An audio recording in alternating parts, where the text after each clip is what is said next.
제가 동영상을 찍을 때 제 얼굴을 찍으니까 자꾸 제가 얼굴을 봐요.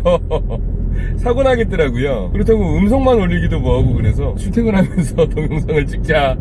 사무실에 있을 때는 계속 상담을 해야 되기 때문에 상담 다 끝나면 지쳐요. 상담해보신 분들 아실 거예요. 상대방에게 도움을 주려고 하다 보면 이 사람의 감각이랑 감정까지 제가 다 느껴야지 상담을 할 수 있어요. 그러면 그 집중력이 어마어마하기 때문에 굉장히 힘들어요. 상담을 하루에 제가 보통 2건에서 3건 정도를 하는데, 하고 나면 너무 힘들어서 사무실에서는 도저히 영상을 따로 촬영한다거나 하는 게 쉽지 않아요. 그래서 이렇게 영상을 찍네요. 자, 오늘은 대한민국에서 가장 많이 쓰고 있는 자금이 뭐죠?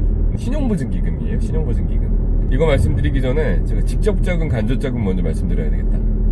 정부에서 지원해주는 돈 두 가지로 나뉘어요. 첫 번째, 아예 그냥 투자, 주는 돈. 이거 가지고 사업해, 끝! 이거 가지고 사람 뽑아 라고 하는 주는 돈. 그 다음에 갚아야 되는 돈 빌려줄 테니까 이거 가지고 사업 잘해서 고용 많이 하고 대한민국 좀 잘 돌아가게 한 다음에 돈 벌어서 돈 갚아. 대출이죠, 대출. 이렇게 크게는 두 가지로 나뉘고요. 자, 그리고 대출도 두 가지로 나눠요. 정부에서 직접 돈을 쏴주는 대출, 우리은행에서 바로 그냥 돈이 쏴줘요. 중소기업진흥공단이라는 데를 통해서, 소상공인 시장진흥공단이라는 곳을 통해서 직접적으로 대출을 해주는 데가 있어요. 정부에서 직접 대출해주니까 얼마나 좋아요. 정부에서 돈 찍어서 바로 그냥 돈을 보내주니까 영업마진도 없고 금리도 싸죠. 자, 그런데 이게 되게 안 좋은 대출이에요. 이건 제가 나중에 따로 한 번 더 말씀드릴 거예요. 이렇게 직접 대출이라는 게 있고요. 대출 중에서는 직접 대출, 그리고 은행을 통해서 간접적으로 대출을 해주는 간접 대출이라는 게 있어요. 이 간접 대출 중에서 가장 큰 형 역할을 하고 있는 게 누구냐면 신용보증기금이라는 애들이에요. 신용 한번 보고 대출을 해줄 건데 직접 해줄 건 아니고 은행 통해서 간접적으로 해줄 거야, 이런 거예요. 우리나라에서 가장 많은 자금을 가지고 있어요. 그리고 대출할 때 이 신용보증기금으로 돈이 조금씩 들어가요. 그 돈이 모여서 대출을 해주는 거니까. 이 간접 대출은 은행을 통해서 나오는데 이런 거예요. 은행은 사기업이죠. 정부가 아니죠.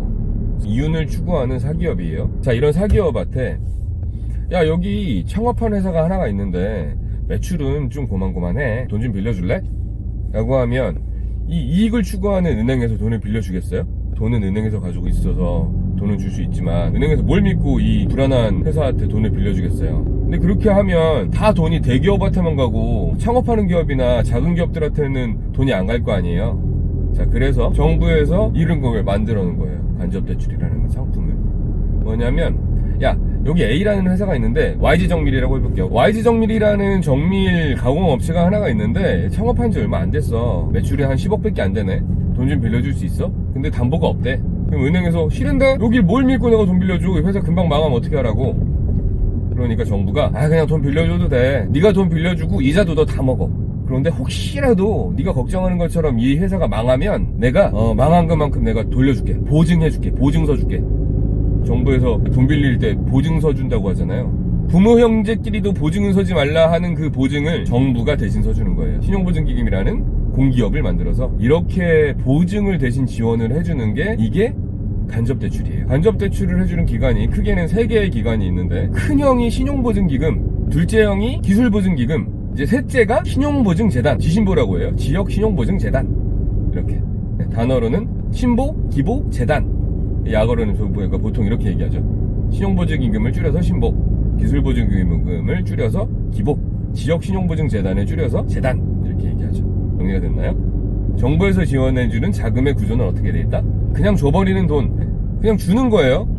사람 뽑으라고 주는 고용지원금, 고용안정지원금이 있고 고용장려지원금이 있어요. 고용 관련된 돈 주는 거, 그게 있고요. 이거 정말 끝이 없네. 이 고용지원금 관련해서도 다음번에 제가 한 번 더 풀어드릴 거예요. 잘 받으셔야 돼요. 이거 고용지원금 공짜로 돈 줘서 사람 뽑으라는데 받아야죠. 공짜로 돈 줄 테니까 사람 뽑아. 그러면 사람 더 많이 뽑으셔야 돼요. 그래야지 사장님들이 직접 일 안 하고 직원 시키고, 직원은 월급 받아서 가정이 돌아가는 거고, 사장님들은 그 일 안 하니까 다른 일 더 집중해서 영업을 더 열심히 하든지 더 좋은 사업 많이 만드실 수 있는 거잖아요. 그러니까 고용지원금 꼭 받으세요. 똑같은 세금 내는데 꼭 받으시고 사람 많이 뽑으셔서 사장님 시간 많이 버셔서 그 시간 동안 다른 일을 하세요. 그럼 고용지원금이 있어요. 사람 뽑아라 돈 줄게. 정말 많이 줘요. 잘만 받으면 100만원 이상도 받아요. 한 사람당. 어마어마하죠. 요즘 최저임금 따지면 기본급 180만원이죠. 그 중에서 100만원 주면 내 돈 80만원밖에 안 나가잖아요. 그러면 사람 한 명 뽑을 거 2명 뽑을 수 있죠. 2명 뽑으면 사장님 사업 더 잘 되겠네. 자, 그런 고용지원금이 있고요. 두 번째로 연구개발비가 있어요. 기술 있는 기업들한테 기술 더 발전시키라고 연구개발비 줘요. 이것도 나중에 또 풀어드릴 거예요. 연구개발비에 대해서도. 그럼 대표님들은 그 돈 받아가지고 연구개발 하시면 돼요. 왜요? 내가 지금 만들고 있는 제품 언제까지 그거 가지고 버틸 건데요. 더 좋은 제품 나와야지 내 경쟁자들이 이겨가면서 1위 고수하면서 계속 갈 수 있잖아요. 그러니까 삼성도 계속 연구개발을 하는 거잖아요. 중소기업도 그렇게 하라고 정부에서 연구개발비 공짜로 줘요. 날려도 상관없고. 연구개발비 지원이 있고요. 그거 말고도 짜잘하게 주는 것들은 되게 많아요. 너무 많아서 입에 담지 못할 정도로. 근데 크게는 사람 뽑으라고 주는 돈, 연구개발 하라고 주는 돈, 그 외에는 이제 자잘한 것들이니까 크게 신경 쓰지 말자고요. 자, 정리할게요. 정부에서 지원해주는 건 그냥 주는 돈이 있구나. 그냥 주는 돈은 대부분 사람 뽑으라는 돈이랑 회사 발전하라고 하는 연구개발비로 돼 있구나. 자, 여기까지 생각하시면 되시고, 그 다음에 정부에서 지원해주는 건 대출이 있는데, 대출은 정부에서 직접 돈을 주는 직접자금이라는 게 있고, 은행 통해서 주는 간접자금이라고 하는 게 있구나. 근데 가장 큰 돈이 은행에서 직접 주는 것보다 간접자금으로 많이 포진이 돼 있으니까 이 간접자금, 은행 통해서 나오는 거에 굉장히 우리가 많이 공부하고 알아야 되겠구나. 이 정도 생각하시면 큰 틀은 잡으신 거예요. 됐죠? 제가 집이 멀어요. 회사는 송파인데 집은 경기도 광주라서 이 경기도 광주로 왔다 갔다 하는 시간이 참 귀한 시간이네요. 이렇게 사장님들한테 정보 드릴 수 있는 시간인 것 같아서 제가 알고 있는 거 많이 드릴 거예요. 많이 드리는데 어차피 다 알아들으시려면 똑같은 얘기도 여러 번 들으셔야 되고, 제가 똑같은 얘기도 여러 가지 버전으로 말씀드리는 경우도 많을 테니까 다 들으셔야지 그나마 이게 이해가 되실 거예요. 그렇게 해서 제가 저희 제조업 사장님들, 유통업 사장님들, 자영업 사장님들, 프랜차이즈 사장님들 다 어떻게 하면 회사가 조금씩 더 자라나고 업그레이드 할 수 있는지 하나씩 알려드리고 풀어드릴 거예요.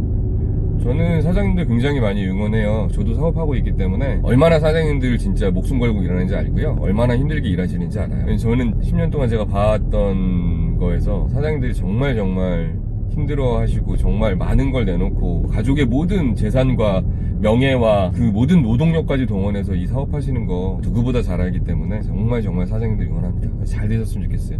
그 안타까운 상황들 많이 발생 안 했으면 좋겠고. 그렇게 하시고 다음에 뵙겠습니다. 감사합니다.